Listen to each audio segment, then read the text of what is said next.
Hello, this is Eitan Shalom, and I want to talk to you about the wonderful Mexican herb called epazote. Epazote has been eaten in Central America, especially Southern Mexico, and all the way through what's now called Guatemala, since ancient times.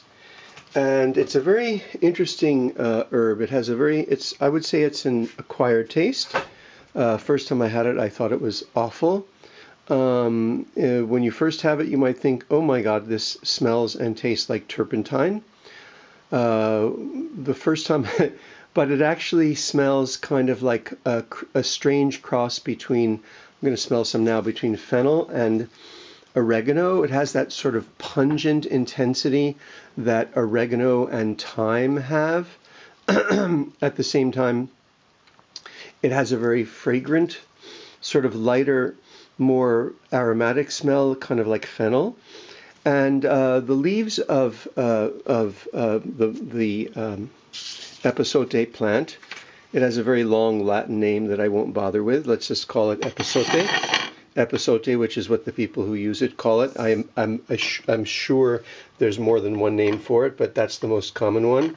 That's a Mexica word used by the people that get called the Aztecs, though they don't call themselves Aztecs. Anyway, so epazote. First time I had epazote and I really loved it was when I was in a small village in Oaxaca, and I had it in a vegetable tamale. So the indigenous people in Oaxaca and southern Mexico and all the way into Guatemala use it in various kinds of corn dishes. They use it most famously in beans, which is what I'm going to use it in today. They also use it with fish. I've seen it on a menu. I might have even had it in Oaxaca City, a fish wrapped in epazote leaf. A little bit of epazote goes a long way, and the smaller plants, the smell is lighter than the older, more mature plants. And so it's used with corn, with fish, with beans, and corn especially, not so much with meat, but corn like a vegetable tamale with cheese or a quesadilla with cheese. It's really delicious in a quesadilla with cheese. And it's especially used in beans, especially black beans. And it's also dried and drunk as a tea. So the medicinal properties of epazote. Number one property is that it's a carminative. Carminative is the term used in Western herbal medicine for herbs that help your body not to produce gas in response to gas-producing foods such as beans. So it's a kind of digestive, but we differentiate between digestives that stimulate the digestive fire and digestives that are specifically to help your body not produce gas. And so people that are prone to gas might drink it as a tea as well. And the second medicinal usage of epazote is as an anti-helminthic. And an anti-helminthic means that it is used to eliminate or to kill parasites in the gut, in the intestines. So it's used both for humans and animals in this way. That may be why it's used with fish, I don't know. But again, it can, when used medicinally, it's used in a higher dose than just a little bit in your food. Now, it is an herb that has a toxicity to it, so when using it medicinally, you have to don't just drink large amounts of it. You have to consult somebody who's expert at the use of it, because I can't tell you what the toxic dose is when drunk as tea, but I can tell you that it can be toxic in large doses, so I am not recommending you use it as an herb tea without supervision by someone who knows what they're doing, and I don't in that regard. I just know that it's used that way. I know that you could drink a very small amount, like one leaf in a tea, and that would not be a toxic dose, but that's as far as I can say. So the medicinal properties of all spices are in that they're rich in essential oils. if you look at a chemistry book about any kind of spice, like cumin, you'll find that they're essential oils.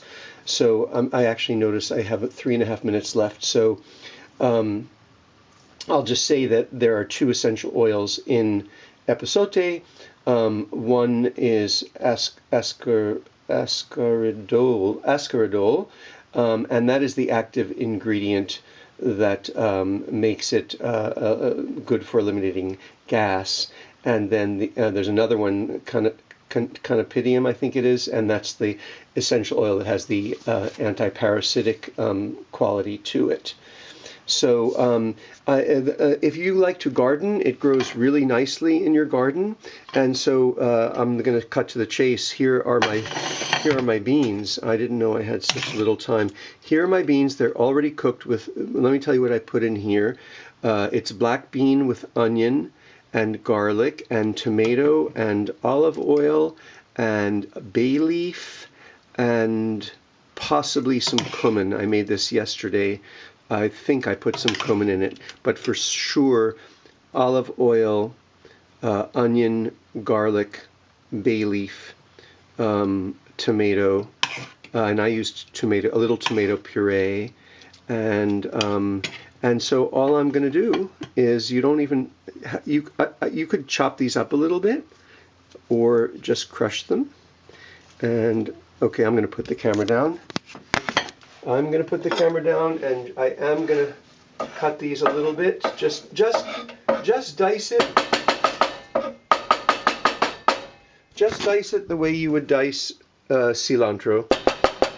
And in fact, it's sometimes used with cilantro. It goes quite well with cilantro. So, and then I'm going to put it back on the stove for a minute. So that was, not very much for that large amount of beans. I might, because I'm used to it, I might use a little bit more. You can get epazote fresh at any Latin American market in the Southwest here. If you can't get it fresh, you can get it dried. And the best way is to grow it in your garden, because then you can grow organic epazote, and it grows like a weed. It grows like a weed, so you don't really have to worry too much about being a master gardener to grow it. What am I having it with, by the way? I don't have any rice, but I do have a Japanese, I do have a Japanese purple yam. And what I did was, I washed it, I sliced it, baked it in the toaster oven the way you would a baked potato, and now I have these very nice purple yams. So I'm going to have purple yam. I should have this in a bowl. How much time? 59 seconds. Can I do it? Can I do it? I'm going to have it in a bowl like soup. So let's call this, that was really sloppy, but it's lack of time. So I'm going to have it like that. So we're calling this black bean with epazote soup, something like that. Whoops, sorry. Yeah, so that's what I made, and that's what I wanted to share with you.